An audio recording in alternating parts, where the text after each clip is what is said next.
All right, Knicks Nation, let's get into this. Knicks faced the Charlotte Hornets tonight in Madison Square Garden. But were they ready for it tonight? Didn't seem like it when they first started the game. They were down early. But the first unit fought. We saw Evan Fournier coming out hitting some shots. RJ Barrett taking to the basket, trying to keep him in this game. Julius Randle would hit his first 3 shots. The first unit would essentially get a 31-29 lead and maintain that until the end of the first quarter. Then the second unit would come in the second quarter.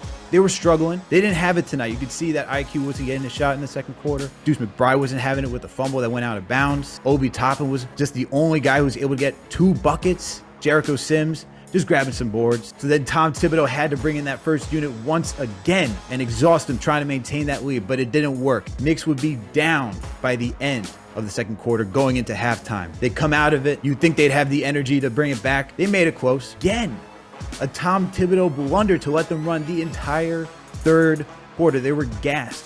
But you got to give the first unit some credit. They tried to keep it close, and they did. Fourth quarter would come around. Second unit would come back in. And then you see Emmanuel quick, hot. 6 minutes get you 11 points. But then another Tom Thibodeau blunder. He pulls him out after the guy was going Nova. But then he'd bring in the first unit again to close it out, which didn't make any sense. These guys were gassed. And then what would happen in the end? The first unit's defense just collapsed. Knicks would just lose in just a disappointing fashion. 125 Charlotte Hornets to 114 New York Knicks. I was faithful. I was optimistic going into this game, bro. I was optimistic. Knicks were on a 4-game winning streak. We just beat the Hornets last week. But you know, there's something in my feeling that maybe the Knicks weren't going to do this, but I was like, you know, let me just put that aside. I'm ready to see this team go on a 5-game winning streak, prove me wrong. And man, it was just tough. But there was 3 things I just want to point out that I saw tonight. As I already talked about, Randle didn't seem to have it after his first 3 shots that went in, but you saw that in the third quarter, it looks like they made an effort to make sure that he got the ball to get into rhythm. I didn't really like that much, honestly, because I felt like RJ, who was doing a lot of the work in the first quarter, was then frozen out. And for a guy who's been showing that, you know, he's ready to take that next step and be that on this team, a number 1 option, the focal point of the offense. I didn't really like that we went away from him just to get somebody going, because as you saw, it was a lot of your turn, my turn, your turn, my turn between Julius Randle, Evan Fournier, Alec Burks, and RJ Barrett for the limited shots that RJ got in the third quarter. So I wasn't too pleased with that. I wish they had a little bit more ball movement, but tonight they were just struggling, man. Evan Fournier, another guy I want to go to. He was hot. He was in his baguette, as I like to say. Man was in his baguette. He was hitting everything from 3. I was shocked. Shocked that tonight we got a good game from Evan Fournier, but we couldn't pull this one out. You know, he was just hitting everything. 6 of 8 from 3, 10 for 16 from the field. 4 for 5 from the free throw line. He had 4 rebounds, 1 assist, but it seemed like Fournier himself was just in rhythm. And I liked just what he was giving this team, because this is where you're starting to see him play. And maybe for some of those who may not like this, what I'm about to say, his contract is not looking as bad when he starts playing like this. Granted, I know he's an inconsistent player. I get it. But when he gives you nights like this, it ain't looking so bad. It just isn't looking so bad. Listen, man, tonight was a game that, you know, as you watch it, you got excited because, you know, you look at some of the last couple games, but that Chicago game, you know, it got a lot of people excited about this team, right? In the sense that, you know, we understand the situation we're in terms of the draft pick. And I understand that is, you know, the fan base, they're like, is a tug of war where it's like, you know, we're winning now. I believe that one of the reasons why we have been playing much better is because of the balance and the mix of the young players, which is something that we have been clamoring for the whole season. And you see the difference on how the team plays. This is how you know the kids have had such an impact on this team. You have a situation here brewing with Julius Randle, where, you know, now it's gotten to the point where everyone is looking at his play-to-play energy, his play-to-play body language. The rumors are flying after the last game where we won, and he just storms off the floor. And yet, The team is playing well. The team is winning despite all of that. That tells you a lot about, the young players are not letting these things affect the team. They're not letting it affect their play, and they're not letting it affect their effort. And I think partly a big reason why is because I don't even think these players care, to be honest. I don't think Deuce McBride cares.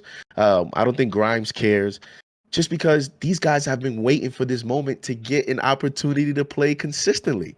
So now that they've gotten that opportunity, their mindset is, listen, I'm just trying to play well. And they have. And tonight, I've always said this, and I've been watching you guys' show. It's been a lot of Tibbs love over here lately. It's been a lot of Tibbs love. A lot. I ain't mad at it. I'm not mad at it. But I have said that if we're gonna switch and move the goalpost, right? And we're gonna say we want him back, and we're gonna say, stability and continuity, and he deserves an additional year. We're gonna go that route.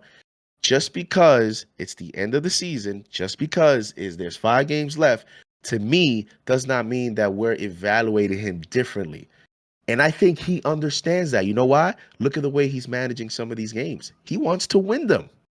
And the team has won games lately. But the thing I didn't understand is removing quickly out of, that game. Sam on the line. Sam. Before I speak, I know Tibbs said we got to watch the game multiple times in order to carry weight. So that's what I did. Have you watched it a few times, Sam? I went on NBA.com and started watching all the film that I possibly can. And here's some important stats. For the 21-22 season, Julius Randle is top 10 in ISOs per game. He has a 21% frequency when on the floor to end up in an ISO. Out of the top 10, he is the lowest in points per possession. He's the lowest in field goal percentage, effective field goal percentage, and one frequency, score frequency, and he stands at 49th percentile in ISO plays, basically. And we continue to go through that. That makes the total difference when it comes to ball movement in a 3-point dominated league. You want the ball to be moving freely and you want it to flow. It's, again, not moving when you play an ISO. And, because that assist percentage down, it's just not great. It's just not great for the team whatsoever. And then you look at the pace. We are, bottom 5 in pace, which puts us bottom 10 in offensive efficiency. I've been saying these things over and over again throughout the entire season, and Tibbs just wants to keep on doing it. I know he said, we got to look at the numbers. We got to look at the team. Well, sometimes you got to dissect the team and see, where can I make improvements to improve my best 5? Where can I make the 5 better so that they play better? I don't think Tibbs has done that. Wait. Is this the Michael that I think it is? What's good, man? Hey, I'm making a return, bro. Hey, it's the rookie of the year. Listen, man. End of the season coming up.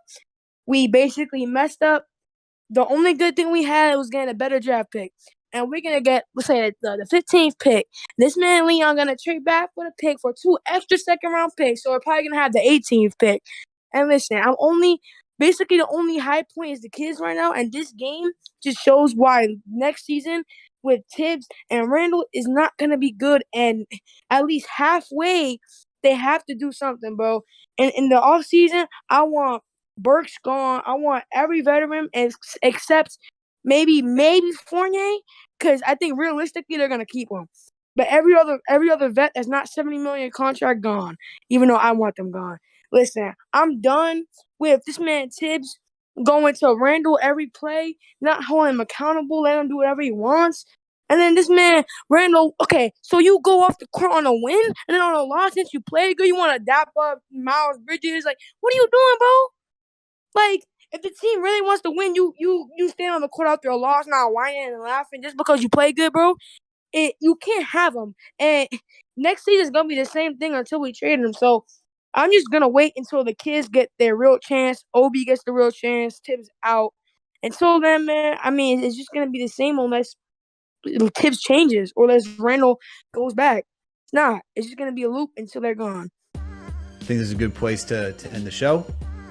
So thank you everyone for tuning in for another Knicks Fan TV post game. Unfortunately, the Knicks couldn't get that win tonight. Couldn't go on a 5-game winning streak. They lose to the Charlotte Hornets 125-114. But it's all good. You guys were in here with us, rocking with us. We appreciate it. We appreciate all the super chats. We appreciate all the callers today. And you guys know what to do. Make sure to follow the show. Make sure to subscribe. Hit that notification bell. That way you know when the show goes live or when a new episode drops. And guys, hit that like button. That's how you support us. It's a free way to do it. It makes it easier. It helps promote this channel. We just surpassed 50,000 subs, guys. 50,000 subs, and we couldn't do that without Knicks Nation. So thank you guys for always tuning in and rocking with us and supporting the channel. It really means a lot to us. And guys, guess what? You don't even have to just tune into YouTube. We're on all audio listening platforms. We're on Apple, Spotify, Google Play, Amazon, Alexa, Stitcher, you name it. We're on all those platforms, okay? So you can make sure to go subscribe there. And guys, make sure to check out the Knicks Fan TV merch. You can check that in the YouTube description underneath the video that you're watching, or you can just go to the channel and go find the links. So guys, thank you once again for tuning in for post game Knicks Fan TV. We out.